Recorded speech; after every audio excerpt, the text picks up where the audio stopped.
Montefoscoli, November 12th, 1939. My dear daughter, it is with great sadness that I heard what happened.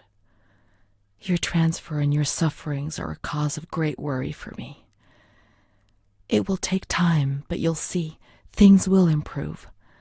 They'll treat you and you'll get better again. I pray a lot, every day. Write to me often and tell me if you need anything. I promise I'll do what I can. Try to be strong. Mom.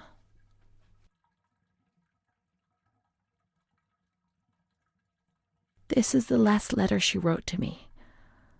Once I was put into this ward, I was overwhelmed by loneliness. After that medical examination, I received no more letters from Mom. Why is that man here? Why doesn't she come to see me? Did I make a mistake? It didn't seem like she wanted to abandon me. What did I do wrong? I'd like to be able to reply to her again now, to change things.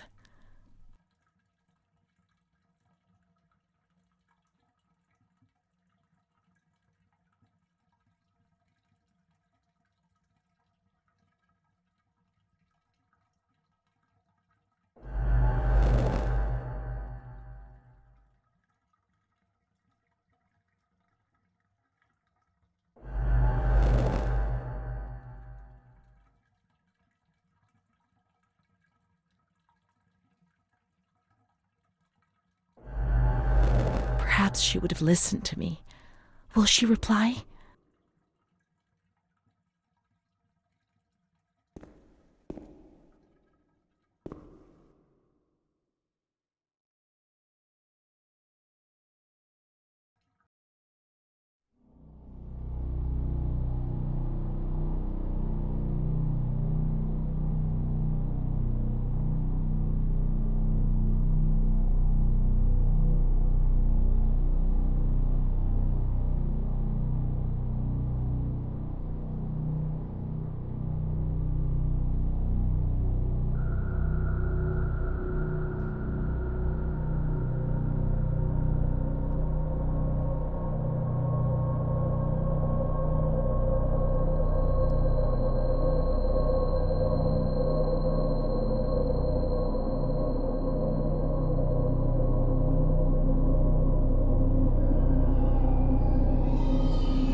Montefoscoli, November 12th, 1939. My dear daughter, it is with great sadness that I heard what happened. Your transfer and your sufferings are a cause of great worry for me. It will take time, but you'll see, things will improve. They'll treat you and you'll get better again. I pray a lot, every day. Write to me often and tell me if you need anything. I promise I'll do what I can. Try to be strong. Mom.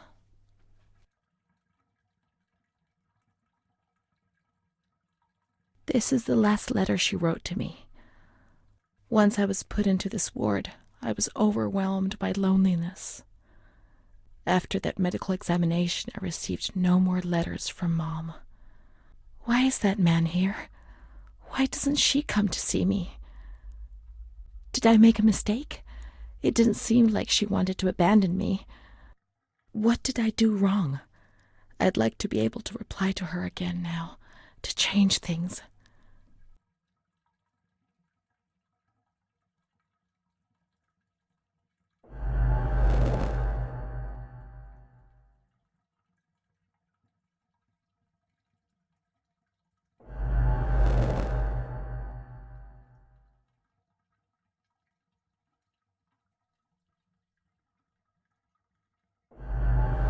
Perhaps she would have listened.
Montefoscoli, November 12th, 1939. My dear daughter, it is with great sadness that I heard what happened. Your transfer and your sufferings are a cause of great worry for me. It will take time, but you'll see, things will improve. They'll treat you and you'll get better again. I pray a lot, every day. Write to me often and tell me if you need anything. I promise I'll do what I can. Try to be strong. Mom.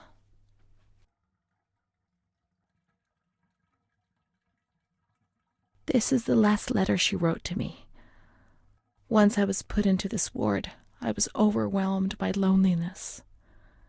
After that medical examination, I received no more letters from Mom. Why is that man here? Why doesn't she come to see me? Did I make a mistake?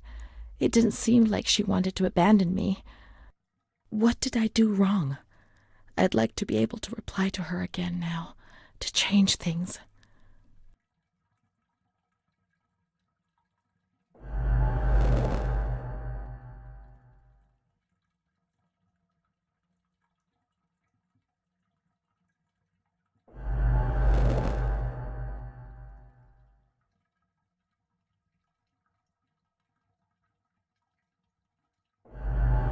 Perhaps she would have listened to me. Will she reply?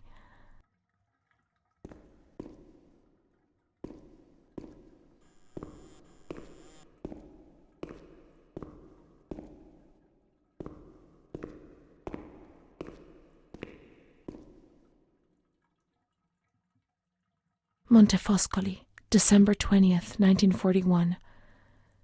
Dear Director, could you please let me know how my daughter, your patient Renee T., is getting along?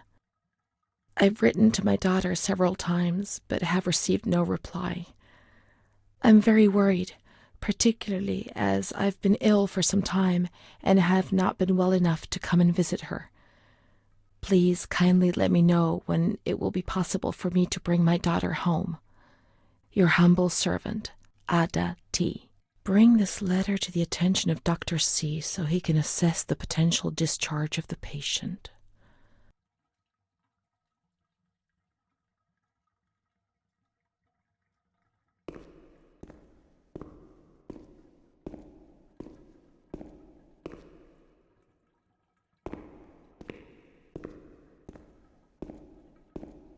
The letters were sent to the archive. It was their job to post them.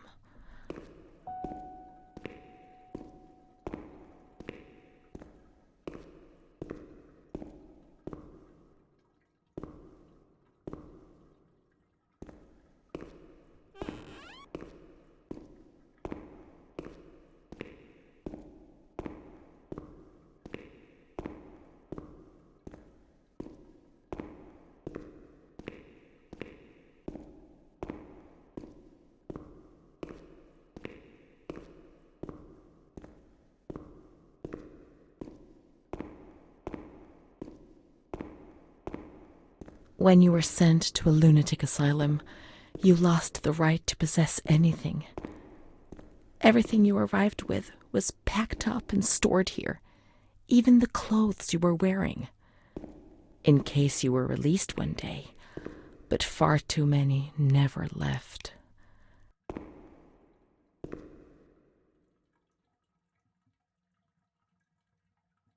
Dear Mother, please, I beg you, get me out of this place. I'm so frightened here.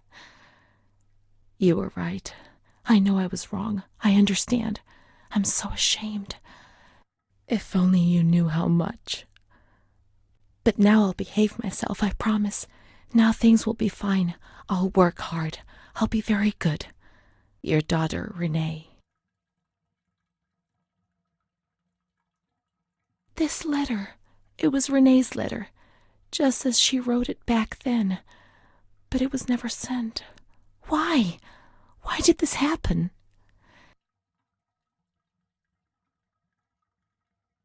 I received your letter, Mom. You tell me to be patient and strong. while I only feel fear and pain. And you don't write to me anymore. If only these words could be my soul, I'd tell you what was happening to me. The kids want to kill me. They all look the other way and tell me what to do. I don't understand. She helps me, but what have they done to her? Can you tell me? Will you help me? Renee.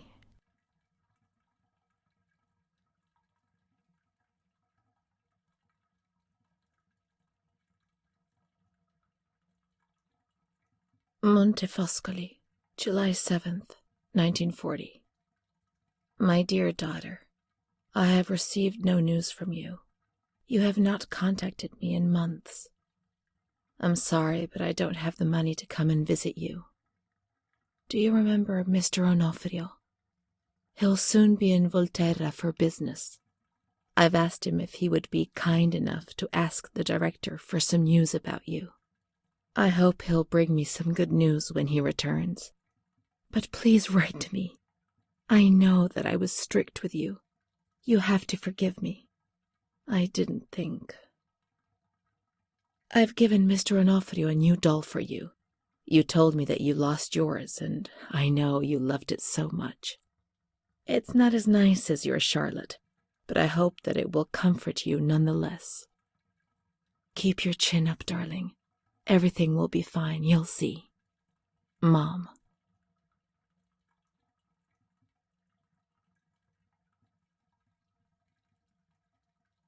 Montefoscoli, October 12th, 1940. My dear daughter, I've written 2 letters to you and have received no reply. Every day I'm anxiously waiting for a letter. Mr. Onofrio's back. He brought you the doll. Do you like it? He told me he was unable to speak to the director, but managed to see you. I pray for you every day. Even Don Gino said a prayer for you during Sunday Mass. Isn't that nice? I've made up my mind, Renee. I'm bringing you home. I've already written to the director. I told him that I'll take care of you. I'm not very well at the moment and can't work, but I'll get better soon, you'll see. And as soon as I can make the journey, I'll come and fetch you. I know you're suffering a lot, but please be strong, I beg you. Mom will come to fetch Renee, won't she? Mom is good, but she's not well. That's why that man came. The doll. Renee could have played with it while she was waiting for her to arrive, but Renee didn't have it with her. Is it one of Mom's lies? She knew that she'd hurt Renee and... No, Mommy's good. That man brought it. We've just remembered who he is, haven't we? It was Renee who was wrong. The doll's here. I know that for sure. Perhaps she's been abducted like all the others and is locked up here somewhere. Let's look for the second doll. It'll be among the bundles of the patient's belongings.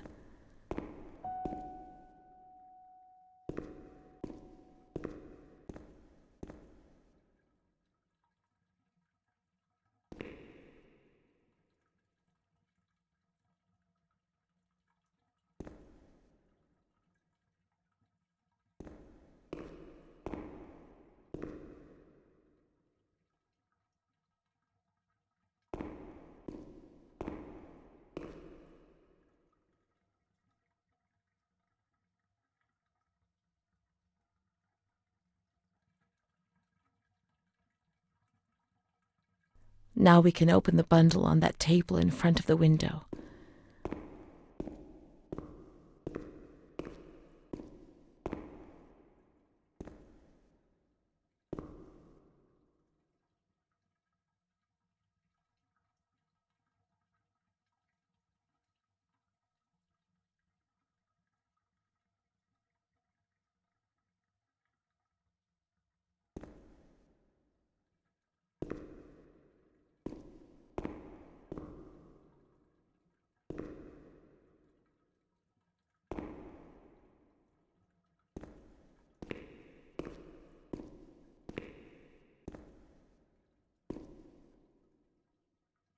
You see?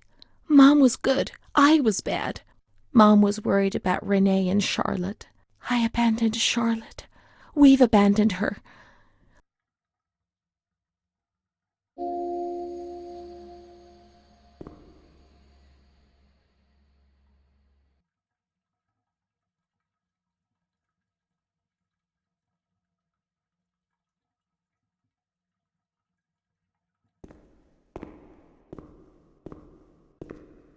Let's look for Charlotte.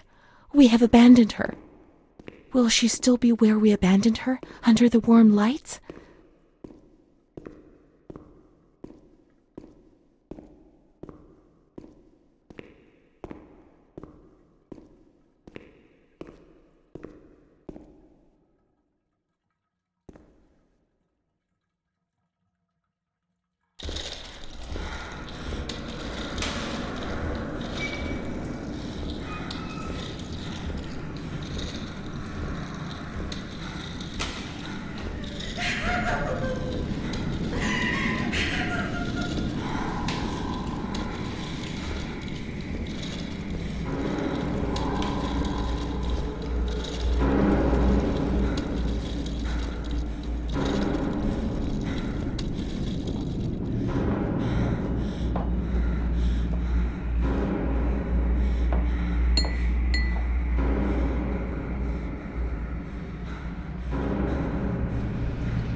I didn't do anything. I just obeyed orders. I only obeyed orders. Charlotte has gone away. Mom will come and get me. She loves us, even though we're bad. Mom won't leave us alone. I didn't do anything. I only obeyed orders. Mom will come and get us now. I didn't do anything. I only obeyed orders. Even though we're bad. Mom won't leave us alone. I didn't do anything. Charlotte gone away. I only obeyed orders. Mom will come and get us now. She loves us, even though we're bad. I didn't do anything. I only obeyed orders.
What was that doctor writing, sitting at his desk?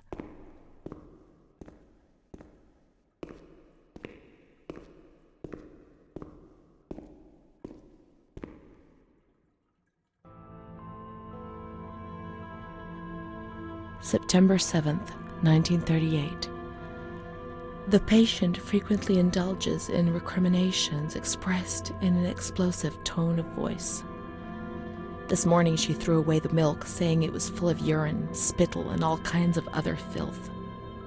Crazed, she hears voices that order her to do things. She says she heard children singing and that they were locked up in a school. January 20th, 1939. Introverted, dazed, cannot focus on anything. When questioned and stimulated, she starts crying and weeping. At other times, she laughs. June 1st. Apathetic. Eats very little. She refuses to be touched. Does not respond. Spends her time in the grounds. The cooks report that she sits on a bench in front of the kitchens. October 14th. Return of impulsive behavior. This morning she asked for 2 eggs to make zabayoni, but when she got them, she threw them up in the air. Excited, clamorous, slightly confused, takes her clothes off. December 8th. Tied to bed for 15 days. High-spirited, tends to make witty comments and use vulgar words, laughs hysterically and pleasures herself. The nurses report that about 2 weeks ago she remained in the showers on her own and didn't want to leave. They said that when they took her away, she swore at them and then lashed out and bit them. 2 nurses had to be treated for their injuries. They've kept her tied to the bed since then. Transferred to the slightly agitated ward, from the care of Dr. B to the care of Dr. C. I was with Amara in the showers. My memories are terrifying. They're not real, are they?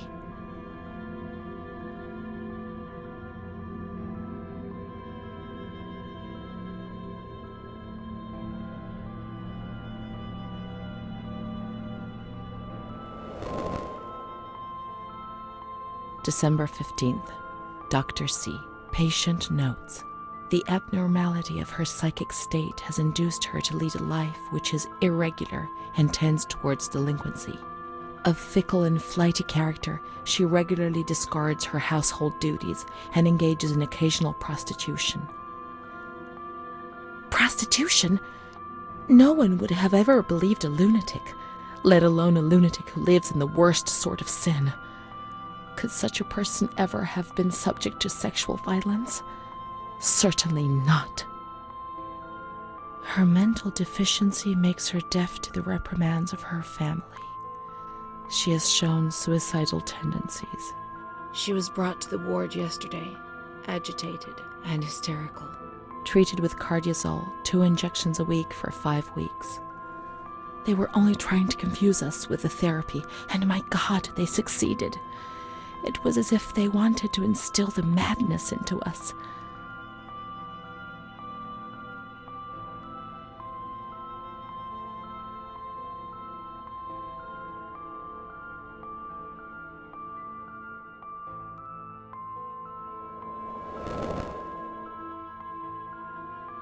The therapies removed the light for a while, but also all her will, desire, and hope.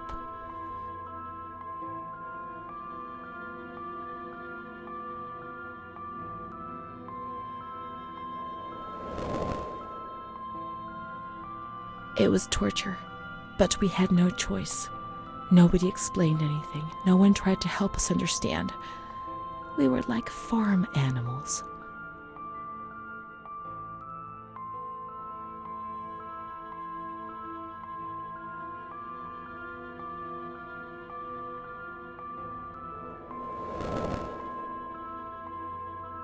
June 2nd.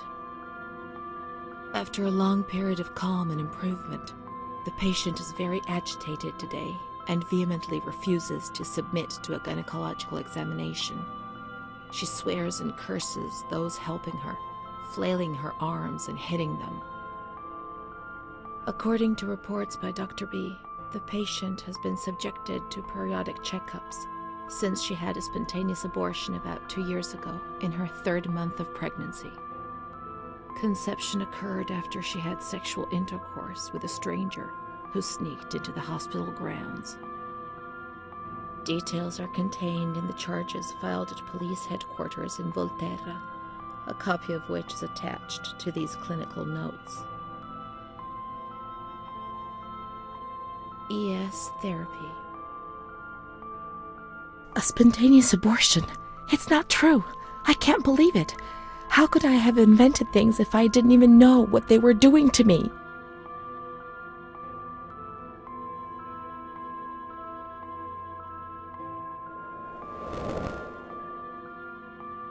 June 13th.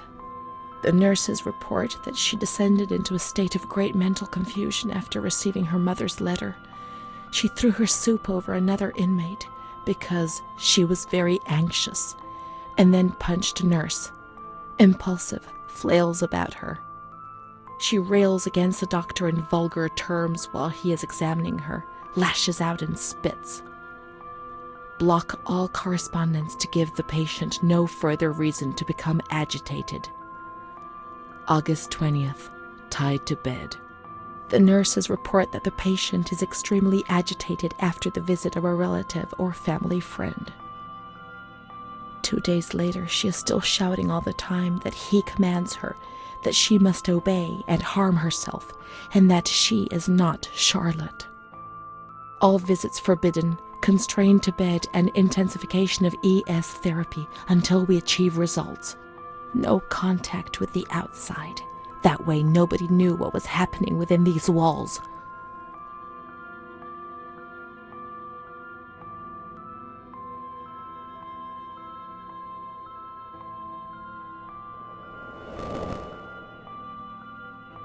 March 3rd. Alert, correct attitude, replies when questioned. The nurses report that the patient is calm, she washes and looks after herself. She affirms the existence of a certain Amara. She says that Amara is a patient who disappeared when she was moved to this ward. No confirmation. Probably a regressive hallucination. Evaluate transfer. Did I imagine Amara? That's not possible. She was there. I know she was there. I feel it. She must have left some traces of her presence,